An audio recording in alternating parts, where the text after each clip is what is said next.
જેને ઉડવું જ છે તેને ગગન મળી રહે છે। આ વાક્યને સાર્થક કરતા માળિયાહાટીનાના ઝીણા ગામના યુવાન અને સમસ્ત બ્રહ્મ સમાજનું ગૌરવ તથા હકુભાઈ જોશીના સુપુત્ર લેફ્ટનન્ટ મેહુલ જોશી ભારતીય સેનામાં કેપ્ટન બન્યા। મેહુલ જોશી ગયા વર્ષે જૂન 2024માં બિહારના ગયા સ્થિત રાષ્ટ્રીય સ્તરની ઓફિસર ટ્રેનિંગ એકેડેમીમાંથી પાસ આઉટ થઈને ભારતીય સેનામાં લેફ્ટનન્ટના પદ પર કમિશન થયા હતા, જે ભારતીય સેનાની ક્લાસ 1 રેન્ક છે। ત્યારબાદ તેઓનું પોસ્ટિંગ અરુણાચલ પ્રદેશમાં ભારત ચીન સીમા પર મદ્રાસ રેજિમેન્ટના અધિકારી તરીકે થયું હતું। ત્યાં તેઓના સફળ નેતૃત્વ પોતાને સોંપવામાં આવેલ જવાબદારીઓ પ્રત્યેના સમર્પણને ધ્યાનમાં રાખીને તેઓને ગત શનિવાર તારીખ 19 જુલાઈ 2025ના દિવસે ભારતીય સેના દ્વારા કેપ્ટનના પદ પર પદોન્નત કરવામાં આવ્યા છે।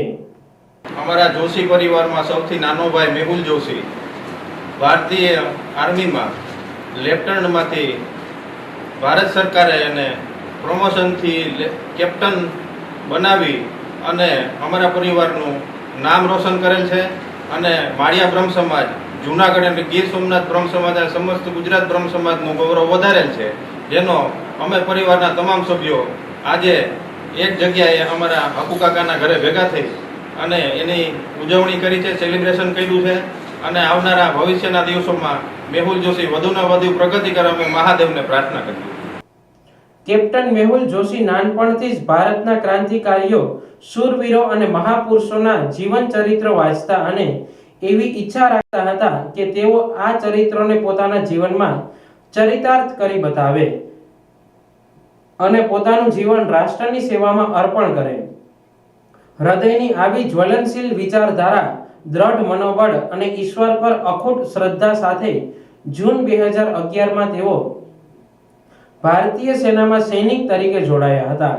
ત્યારબાદ તેઓએ સેનામાં ઓફિસર બનવાની પ્રેરણા મળતા તે દિશામાં તૈયારી શરૂ કરી અને અનેક સંઘર્ષો અને ચડાવ ઉતારોનો સામનો કરી માર્ચ 2023માં બેંગ્લોરમાં લેવાયેલ સર્વિસ સિલેક્શન બોર્ડના ખૂબ જ અઘરા ઇન્ટરવ્યુમાં સફળ થયા હતા।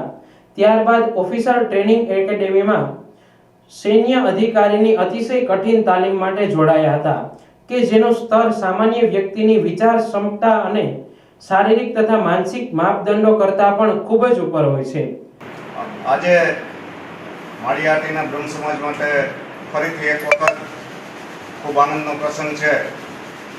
થોડા સમય પહેલા જ માળિયા બ્રહ્મ સમાજનું ગૌરવ અને આખા જૂનાગઢ જિલ્લા બ્રહ્મ સમાજનું ગૌરવ એવા ભાઈ મેહુલભાઈ જોશી ભારતીય લશ્કરમાં લેફ્ટનન્ટ ગવર્નર તરીકે પસંદગી પામ્યા હતા।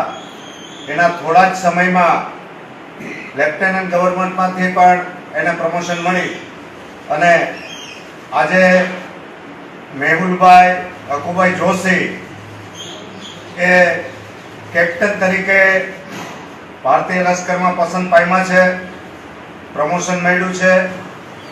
એ આ વિસ્તાર માટે, જોશી પરિવાર માટે અને માળિયા બ્રહ્મ સમાજ માટે ગૌરવ અને આનંદની ક્ષણ છે અને એ આનંદ અને ઉમળકો વ્યક્ત કરવા માટે આજે મેહુલ જોશીના પિતાજી હકુભાઈ જોશીના નિવાસસ્થાને બ્રહ્મ સમાજના આગેવાનો અને અન્ય ગામના આગેવાનો ઉપસ્થિત રહી સામૂહિક રીતે ભાઈ આ મેહુલ જોશીની સતત આર્મીની પ્રગતિને બધાએ બિરદાવી અને હજુ પણ ભાઈ મેહુલ જોશી આર્મીમાં ખૂબ પ્રગતિ કરે અને આગળ વધે અને રાષ્ટ્રની સેવા માટે એની તમામ શક્તિ વાપરે, આ વિસ્તારનું ગૌરવ વધારે એવી શુભકામનાઓ। તેઓ હંમેશા એવું માનતા કે પડવું એ પતન નથી, પરંતુ પડ્યા રહેવું એ પતન છે। કેપ્ટન મેહુલ જોશી જણાવે છે કે તેમની આ સફળતાનું રહસ્ય સૈદ્ધાંતિક જીવન, અનુશાસન, નૈતિક મૂલ્યોનું પાલન, દ્રઢ મનોબળ અને યોગ્ય દિશામાં સખત પુરુષાર્થ છે। સ્વામી વિવેકાનંદના કહેવા મુજબ તેઓ માને છે કે જીવનમાં પોતાને જે દ્રષ્ટિકોણથી જુઓ છો તેવો જ બની જાઓ છો અને જે વિચારો છો તે દિશામાં જ જીવન તમને લઈ જાય છે। બધાની અંદર અસીમિત શક્તિઓ રહેલી હોય છે, માત્ર જરૂર છે એ શક્તિઓને ઓળખવાની. આ મેળવેલી સિદ્ધિથી મેહુલ જોશી માત્ર તેમના પરિવાર નહીં પણ સમગ્ર માળિયા હાટીના તાલુકાનું ગૌરવ બન્યા છે. મારો નાનો દીકરો મેહુલ